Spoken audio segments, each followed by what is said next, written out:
You break through your translucent egg sac, joining hundreds of your siblings as you all hatch into the crushing darkness of the ocean. So deep that the pressure would flatten a submarine like a soda can. This endless black abyss is now your home. You're barely bigger than a grain of rice, a tiny transparent larva drifting helplessly in currents you can't control. Before you even understand what's happening, you see them, the hunters. Shadows moving through shadows. Flashes of light attached to monsters. A lanternfish swoops through your siblings, its mouth open wide like a passenger jet with teeth. Dozens disappear in seconds. Another flash, this time a siphonophore, basically the ocean's version of a floating death rope, dragging more of your family into oblivion.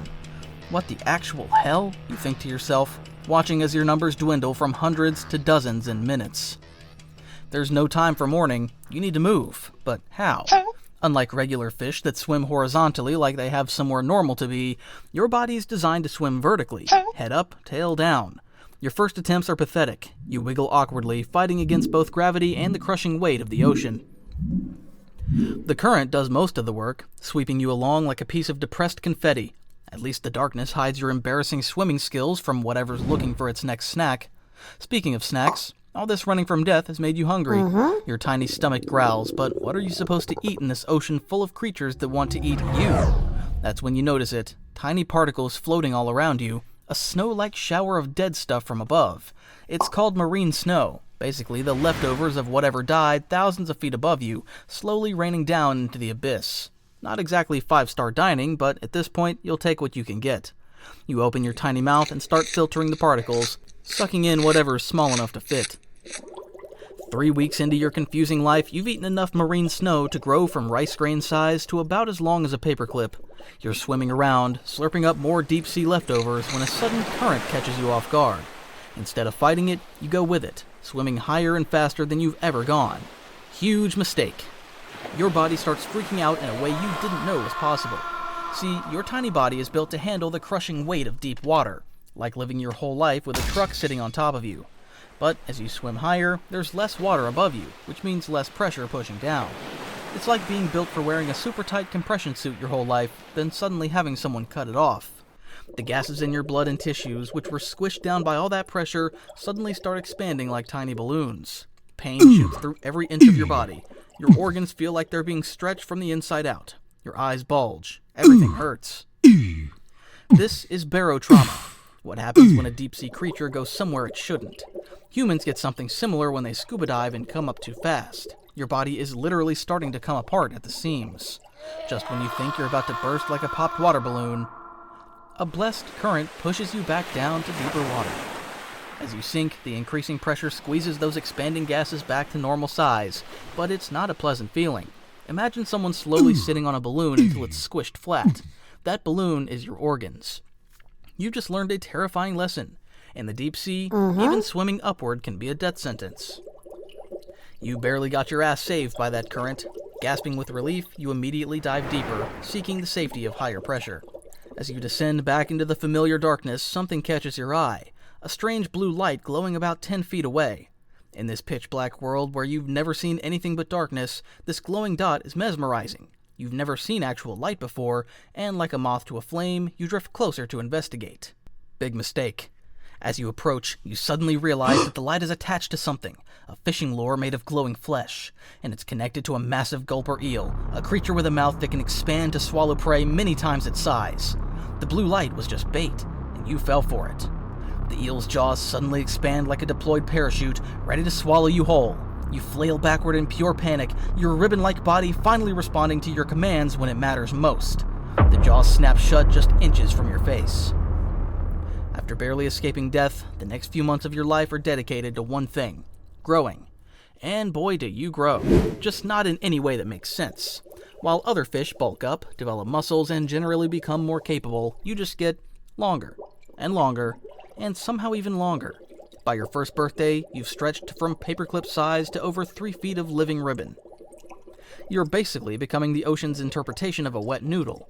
A really, really long wet noodle. Your proportions make absolutely no sense. This new noodle body of yours comes with some serious design flaws, as you discover one terrifying night. A viperfish, think swimming nightmare with teeth, spots you and charges. You try to flee, making a sharp turn to escape. Big mistake. Your ridiculously long body can't handle the maneuver and does what any self-respecting ribbon would do. It tangles. In seconds, you've managed to tie yourself into what looks like a sailor's knot, helplessly flailing in the darkness. The viper fish actually stops its attack, apparently confused by whatever the hell you're doing. It circles you once, probably wondering if this is some weird defense mechanism, then decides you're too pathetic to eat and swims away. Great, you were so bad at being prey that the predator felt sorry for you. It takes hours of twisting and turning in the darkness to untangle yourself, all while hoping nothing else comes along to investigate the world's most helpless sea creature. Since you can't exactly chase down food with your pool noodle physique, you've developed a sophisticated hunting technique called drift around with your mouth open and hope for the best. Unlike normal fish with actual teeth and hunting skills, you're stuck filter feeding, basically hovering vertically in the water, mouth agape, collecting whatever microscopic particles happen to float in. During one of these exciting feeding sessions, something a bit larger than plankton drifts into your mouth. Before you can spit it out, you feel a sharp pain as the thing, a parasitic isopod, the deep sea's version of a tick the size of a quarter, latches onto your stomach lining. It burrows in, making itself at home inside you, where it plans to live rent-free for the foreseeable future, sucking your nutrients while you do all the work of finding food. Congratulations, you're now a mobile apartment complex for a parasite, and this is very common in all of your kind. As you approach 10 feet in length, the full absurdity of your body becomes apparent. Swimming forward requires an embarrassing amount of undulation. Turning around is a full production that takes several minutes and about 50 times more energy than it should. But there's no time to cry about all this. The ocean floor suddenly trembles beneath you. A deep-sea earthquake sends shockwaves through the water. Before you can process what's happening, the current becomes a violent underwater tornado, picking you up like a paper streamer. Your noodle-like body is completely at the mercy of this underwater storm, spinning and whipping through the darkness. The worst part? You're not alone in this chaos. The earthquake has disturbed a nearby colony of deep-sea creatures. Disoriented squid, panicked fish, and even a few small sharks are all thrashing around in the same violent current. It's a nightmarish blender of bodies and teeth, with you as the longest, most vulnerable target. A small shark thrown by the current slams into your midsection, its rough skin tearing through your delicate tissues. You try to curl away, but another creature, you can't even tell what it is in the darkness, takes a desperate bite at your tail. The water around you fills with the scent of blood. Your blood. The feeding frenzy intensifies. In the chaos, everything is trying to eat everything else. Your spin-dodging teeth and claws like you're in some twisted underwater ballet. Your ridiculously long body, both your greatest weakness and your only advantage. Your flexibility lets you twist away from some attacks, but your length means something is always getting a piece of you. After what feels like forever, the current finally begins to settle. As you drift away from the chaos, you take inventory of the damage. A section of your dorsal fin is completely gone. There's a gash along your side that will definitely scar. And worst of all, your body now has a permanent kink about halfway down. You'll never swim completely straight again. After all the hassle, you try to rest down, calm yourself for some time. That's when you spot it in the distance. Another oarfish. An adult one, at least 20 feet long, its crimson dorsal fin faintly visible even in the darkness. After months of floating around solo, you're actually excited to see one of your own kind. Maybe it can teach you how to work this ridiculous body of yours? You eagerly swim toward its head to say hello, but something's off. As you get closer, your excitement turns to horror. Half of its head is gone. One eye socket empty, the other eye glassy and lifeless.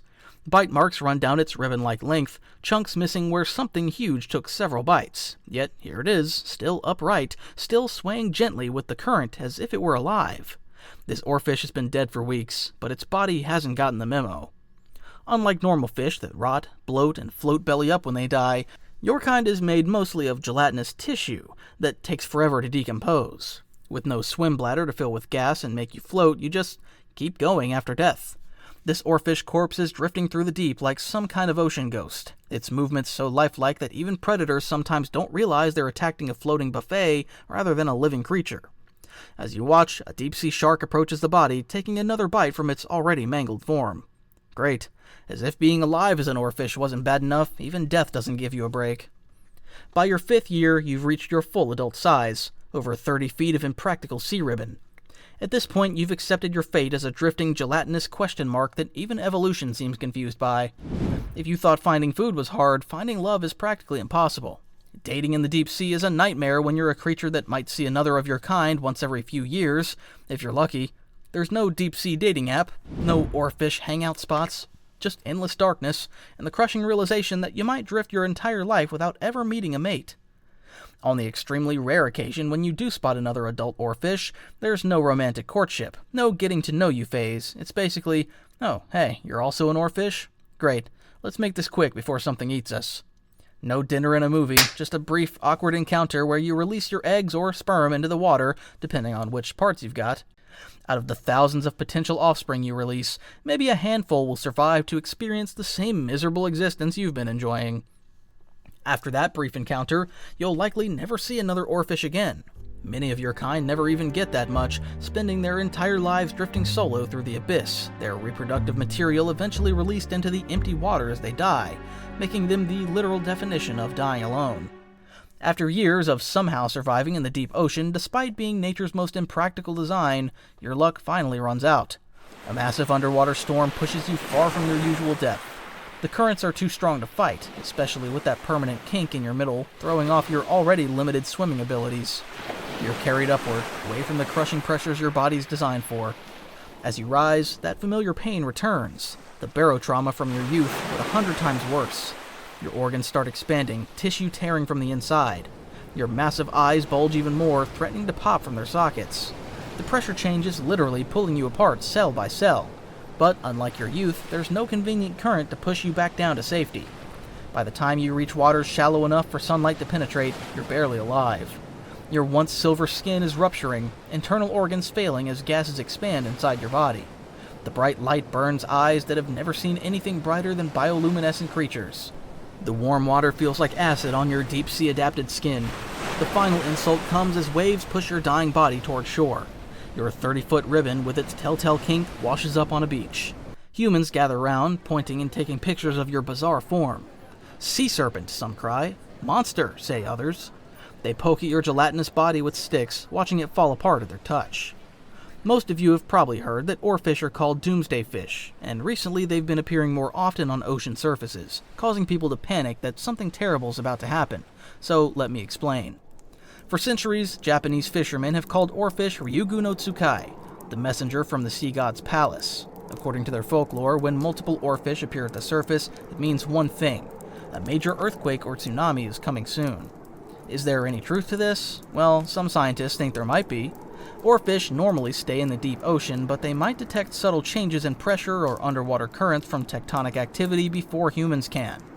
These changes could disorient or injure deep-sea creatures, pushing them upward into waters they'd normally avoid. But before you go full conspiracy theorist, correlation doesn't equal causation. Many oarfish wash up with no disaster following, and plenty of earthquakes happen without oarfish warnings. What's actually happening is probably less supernatural and more sad. When these deep-sea creatures end up in shallow waters, they're already dying. Their bodies simply aren't built for the lower pressure and warmer temperature near the surface. So, while humans are busy taking photos and spinning doomsday theories about beached oarfish, the real tragedy is much simpler. They're just deep-sea creatures that got lost, pushed out of their homes, and ended up somewhere they were never meant to be. All while looking weird enough to fuel human nightmares for generations.